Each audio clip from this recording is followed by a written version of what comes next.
এবার যুবকের মাথাটা পেরেশান হয়ে গেছে, যুবক পেরেশান হয়ে গেছে।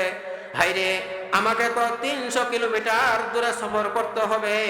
আমার উটটা যদি এই মুহূর্তে হারিয়ে যায় তাহলে তো আমার সফর করাটা বড় কঠিন হয়ে যাবে। এই 300 কিলোমিটার পথ তো আমার জন্য কঠিন হয়ে যাবে। এবার যুবক তার উটটাকে খুঁজতেছে, খুঁজতে খুঁজতে গিয়ে দেখে খেজুরের বাগানের মধ্যে তার উটটা মাটিতে পড়ে আছে, আর একজন বৃদ্ধ লোক ওই উটের পাশে দাঁড়ায় আছে। এবার যুবক ডাক দিয়ে বলে, ও চাচা, আপনি কি জানেন এই উটটাকে কে মারছে? এবার বৃদ্ধ লোকটা ডাক দিয়ে বলে, ও যুবক, শুনো, তোমার কি পরিচয়, তোমার বাসা কোথায় আমি জানি না, তবে শুনো, এই উটটাকে দুনিয়ায় যে পড়ে আছে এই উটটাকে আমি মারছি। এর প্রতিদান দেওয়ার জন্যেই আমি বৃদ্ধ মানুষ এখানে সারাদিন দাঁড়ায় আছি। এবার যুবক কে বৃদ্ধ লোক ডাক দিয়ে বলে, হ্যাঁ যুবক, আমি তাকে ইচ্ছা করে মারি নাই। তোমার উটটা আমার বাগানের খেজুরের চারাগুলো নষ্ট করতেছিল, আর আমি এই উটটাকে বাগান থেকে তাড়িয়ে দেওয়ার জন্য একটা পাথর নিক্ষেপ করছি। এই পাথরটা তার মাথায় আঘাত লাগার কারণে তার হাড্ডিটা ফেটে গেছে। ফেটে যাওয়ার পরে উটের শরীর থেকে রক্ত প্রবাহিত হতে হতে উটটা জমিনে পড়ে গেছে। তোমার উটটা আমি ইচ্ছাকৃত ভাবে মারি নাই, তোমার উটটাকে আমি তাড়িয়ে দেওয়ার জন্য একটা ঢেল নিক্ষেপ করছিলাম। ও যুবক, আমার এই অকারণ বশত ঢেলটা তোমার উটের শরীর লাগার পরে তোমার উটটা জমিনে পড়ে যায়, আর তার শরীর থেকে রক্ত প্রবাহিত হতে হতে তোমার উটটা দুনিয়ার মায়া ত্যাগ করে চলে যায়। এই জন্য আমি বৃদ্ধ মানুষ দাঁড়ায় আছি, একটা অপরাধ করেছি, এই অপরাধের শাস্তি আমি দুনিয়ায় পেয়ে যেতে চাই। এই জন্য আমি বৃদ্ধ মানুষ এখানে দাঁড়াই আছি, আর চিন্তা মনে মনে ভাবতেছি এই উটের মালিককে কখন তার সাথে সাক্ষাৎ হবে। এইভাবে আমি দাঁড়াইতেছিলাম আর চিন্তা করতেছিলাম। এবার যুবক মানুষ, রক্তটা বড় গরম, এমনি তার দূরের সফর, উট হারিয়ে গেছে, একটা পেরেশানি। যখন শুনছে এই বৃদ্ধ লোকটা তার উটটাকে মেরে ফেলছে, তখন যুবক তার শরীরটাকে নিয়ন্ত্রণ করতে পারে না, তার রাগটাকে নিয়ন্ত্রণ করতে না পেরে বৃদ্ধ লোকের শরীরে আঘাত করছে। আর আঘাত করার সাথে সাথে বৃদ্ধ মানুষ, দুর্বল মানুষ জমিনে পড়ে। কিছুক্ষণ পরে বৃদ্ধ লোকটাও দুনিয়া থেকে চলে গেল। এমন সময় এবার যুবক দাঁড়ায় আছে, তার উটটা জমিনে পড়ে আছে, আর সাথে ওই বৃদ্ধ লোকটা জমিনে পড়ে আছে, তারা দুনিয়ার মায়া ত্যাগ করে চলে গেছে। এবার মুসাফির যুবক চিন্তা করে, হাইরে, আমি সফরের উদ্দেশ্যে বাড়ি থেকে রওনা হয়েছি, এখন তো আমার উটটাও চলে গেল, আর সাথে আমি একটা তো অপরাধ করে ফেললাম, একটা মানুষ, জীবিত মানুষকে আমি মেরে ফেললাম। এখন যুবক দাঁড়ায় আছে, আর বৃদ্ধ লোকের সন্তানেরা চিন্তা করতেছে, হাইরে, বাবা যে আমার সন্ধ্যার সময় বাগানে গেল, বাবা এখনো কেন ফিরে না, রাত্রে ঘনিয়ে আসতেছে, এখনো কেন ফিরে না। এবার বৃদ্ধ লোকের ছেলেগুলো বাগানের দিকে রওনা হয়ে গেছে।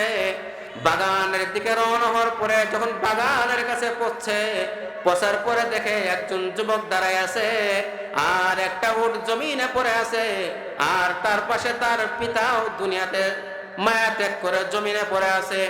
এবার বৃদ্ধ লোকের সন্তানেরা যুবককে ডাক দিয়ে বলে, যুবক, তোমার বাড়ি কোথায়, তোমার বাসা কোথায়, তুমি কি বলতে পারো এই যে আমার বাবা দুনিয়ার মায়া ছেড়ে জমিনের মধ্যে পড়ে আছে, আমার বাবাকে কে মারলো, তুমি বলতে পারো নাকি?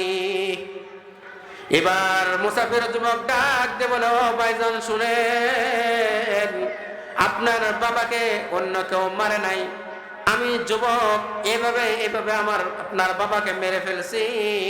এখন আমি চাই, এই যে মারলাম, অপরাধ করলাম, একটা হত্যা আমি করলাম, এর বিচার আমি দুনিয়ায় পেতে চাই। কাল কিয়ামতের ময়দানে আল্লাহ রাব্বুল আলামিনের সামনে আমি অপরাধ হিসাবে দাঁড়াইতে চাই না। এবার মুসাফির যুবক ডাক দিয়ে বলে, হ্যাঁ বৃদ্ধ লোকের সন্তানরা, শোনো, আমি তো একটা হত্যা করে ফেলেছি, অপরাধ করে ফেলেছি, এটার বিচার আমি দুনিয়ায় পেয়ে যেতে চাই। অতএব তোমরা আমাকে নিয়ে চলো ইসলামী শরীয়ত ব্যবস্থার কাছে, বিচারের কাছে, আমিরুল মুমিনিনের কাছে। এবার বৃদ্ধ লোকের সন্তানেরা যুবককে ডাক দিয়ে আমিরুল মুমিনিনের দরবারে এসে হাজির হয়ে গেছে।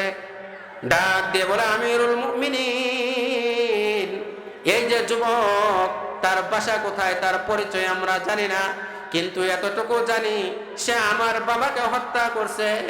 সে তার নিজের মুখ দ্বারা, জবান দ্বারা স্বীকার করছে সে আমার বাবাকে হত্যা করছে। এবার আমিরুল মুমিনিন যুবককে ডাক দিয়ে বলে, ও যুবক, তুমি কি আসলে তার পিতাকে হত্যা করছো নাকি? এবার যুবক ডাক দিয়ে বলে, আমিরুল মুমিনিন,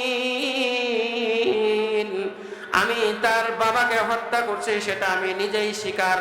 এখন এই যে হত্যা করছি, অপরাধ করছি, শরীয়তের নিয়ম অনুযায়ী আমার যা বিচার হবে আমি যুবক নিজে মাথা পেতে মেনে নিব। এতে আমার কোনো আশা আকাঙ্ক্ষা না। আপনার যে সিদ্ধান্ত আসে সেই সিদ্ধান্ত আপনি নিতে পারেন। এবার আমিরুল মুমিনিন যুবককে ডাক দিয়ে বলে, ও যুবক, শরীয়তের বিধান হলো যে ব্যক্তি একজন মানুষকে, নিরহ মানুষকে কতল করবে, শরীয়তের বিচার হলো তাকে কতল করে দেওয়া, তাকে দুনিয়া থেকে সরানো। এবার তোমাকে দুনিয়া থেকে সরানো হবে, তুমি কি বলো, তোমার জীবনে কোনো চাওয়া পাওয়া আছে নাকি? এবার আমিরুল মুমিনিন ওই যুবককে ডাক দিয়ে বলো, যুবক, এবার বলো, তুমি তো কতল করছো, তোমার হত্যার বিচার হবে, এখন তোমার জীবনের কোনো শেষ আশা আকাঙ্ক্ষা আছে নাকি? এবার যুবক ডাক দিয়ে বলে, ও আমিরুল মুমিনিন, আমার জীবনের কোনো চাওয়া পাওয়া নাই, তবে একটা চাওয়া পাওয়া হলো, আমি যুবক মুসাফির, একজন ব্যবসায়িক মানুষ। আমার মাল ক্রয় করার ক্ষেত্রে অনেক সময় দোকানদারের কাছে আমার মাল বাকিতে নেওয়া লাগে। এই জন্য আমি একজন ইহুদির কাছে কিছু মাল আমি বাকিতে ক্রয় করছি, এই মালের টাকাটা পরিশোধ করা হয় নাই। যদি আপনি আমাকে একটু সময় দেন তাহলে আমি মালের টাকাগুলো পরিশোধ করে আসব। আর যদি মালের টাকাগুলো আমি পরিশোধ করে না আসতে পারি তাহলে ওই ইহুদিরা চিরজনম ভর মুসলমানদেরকে গালিগালাজ করবে আর বলবে মুসলমানদের নৈতিকতা ভালো না, মুসলমানদের লেনদেন ভালো না। এভাবে তারা সারা জীবন মুসলমানদেরকে গালিগালাজ করবে।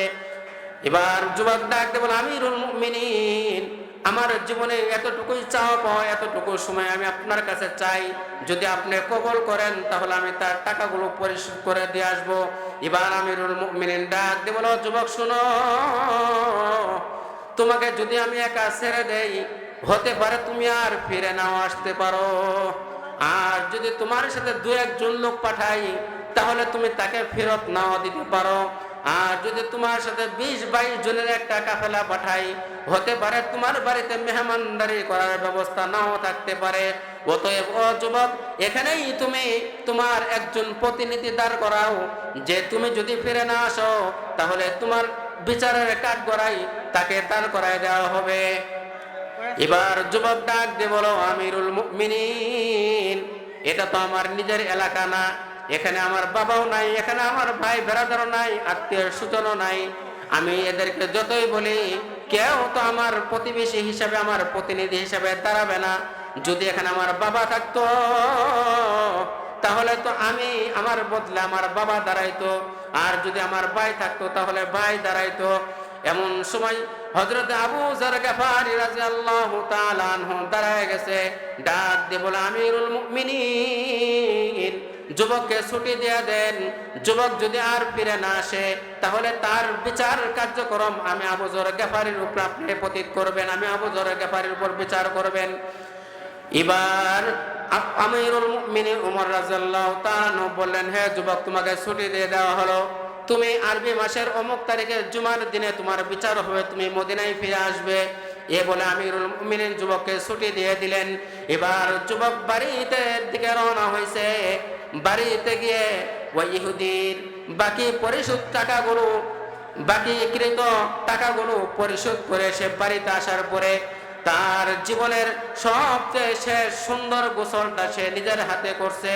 করার পরে তার জীবনের সুন্দর পছন্দের পোশাকগুলো সে পরিধান করে এবার তার মার কাছে ডাক দিয়ে বলে, ও মা, তোমার সন্তান প্রতিদিন সকাল বেলায় যখন ব্যবসা করতে বের হতো তোমার কাছে আবার বিদায় নিয়ে বের হতো, আবার দিন শেষে তোমার সন্তান আবার তোমার কাছে ফিরে আসতো। ও মা, তোমার সন্তান আজকে এমন একটা বিদায় নিতে আসছে রে মা, তুমি আজকে বিদায় দিবা, আর কোনদিন তোমার সন্তান তোমার বুকে আর ফিরে আসবে না। ও মা, তোমার কাছে একটা আবেদন হলো, আমি তোমার দুধ খেয়ে বড় হয়েছি, তুমি আমাকে অনেক কষ্ট করে লালন পালন করছো রে মা। ও মা, তোমার কাছে একটা আমি দাবি রাখি, তোমার বুকের দুধ খেয়ে আমি বড় হয়েছি, এই দুধের ঋণটা পরিশোধ তুমি করে দিও। তোমার দুধের ঋণটা আমার প্রতি রেখো না, তুমি দুধের ঋণটাকে পরিশোধ করে দাও, মাফ করে দাও। এভাবে মার কাছে বিদায় নেওয়ার পরে এবার যুবক সন্তানটা বাবার কাছে গিয়ে বলো, বাবা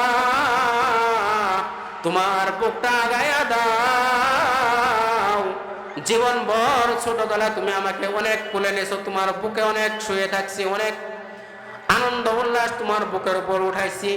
ও বাবা, আজকে তোমার সাথে যে বুকটা মিলাইতে চাই, এটা হবে আমার জীবনের শেষ মিলানো। ও বাবা, তুমি আমাকে অনেক কষ্ট করে লালন পালন করছো, আজকে তোমার সন্তান চির বিদায় নিতে আসছে রে বাবা, আমি তো এরকম অপরাধ করে ফেলেছি, এই অপরাধের সাজা আমাকে দুনিয়ায় আমি নিয়ে যেতে চাই। কাল কিয়ামতের ময়দানে আমি যুবক চাই না, তোমরা আমার মাতা পিতা হিসাবে আল্লাহ তাআলার কাঠ গড়াই তোমরা অপরাধী হিসেবে দাঁড়াবা, এটা আমি তোমার সন্তান হিসাবে চাই না। এভাবে সন্তান বাবা মার কাছে বিদায় নিয়ে রওনা হয়ে গেছে।